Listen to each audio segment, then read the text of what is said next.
that the preacher of Hebrews says that without faith, it's impossible to please God.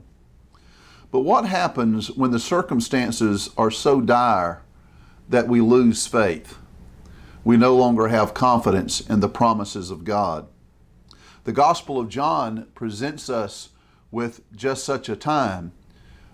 The weekend that Jesus had been crucified, in John chapter 20, we find that the disciples have shut themselves up in a room and they're behind closed doors for fear of the Jews. They have a reason to be afraid.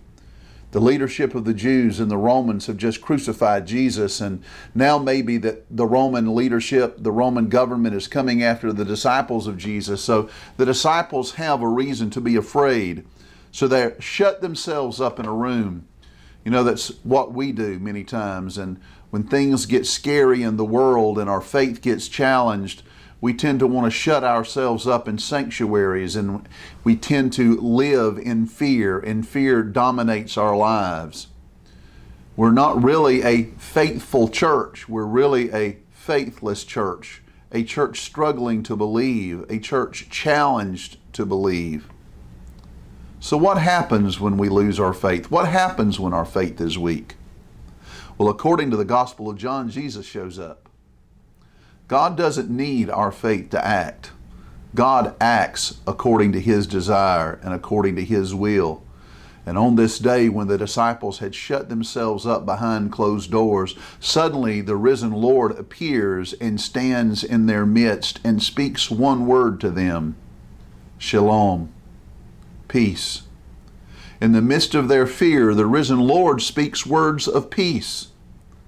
And when He appears and speaks these words of peace, the Gospel says that the disciples rejoiced when they saw the Lord.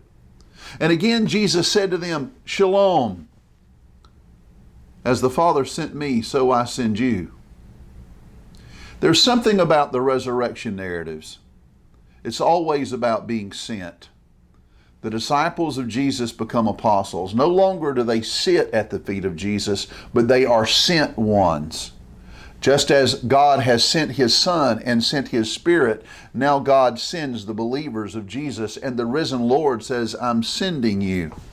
And because I'm sending you, He says, peace, shalom.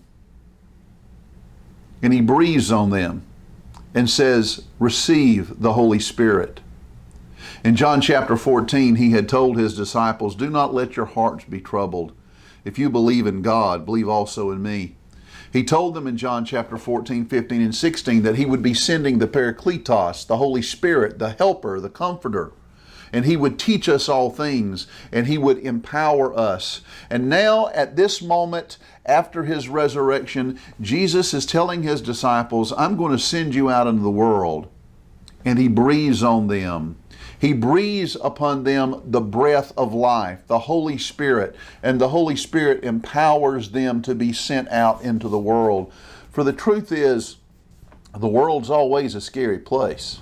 The disciples have been locked up for fear because of the crucifixion, for fear of the Jews and for fear of the Romans. And now Jesus appears to them and speaks to them words of peace and breathes upon them, and they receive the Holy Spirit. And now He's sending them out. He's sending them back out into that scary world.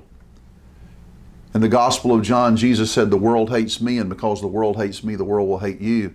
And it's into the world that hates the disciples of Jesus that Jesus sends His disciples filled with the Holy Spirit.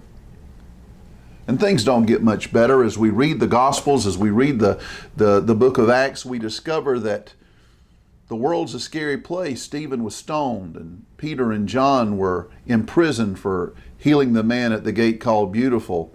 James is beheaded. As we read the letters of Paul, we discover that many times Paul was scourged and imprisoned, and his life was in danger. As we read the traditions of the early church, we discover that every one of the apostles in that room died, being sent out. Sometimes the world is a scary place, and it challenges our faith. We are tempted not to trust the promise of God. We see so many horrible things going on that we wonder, where is God? I find it comforting that when my faith is the weakest, that when fear has overwhelmed me and I'm afraid, that Jesus stands in the midst. And Jesus breathes the Holy Spirit upon us.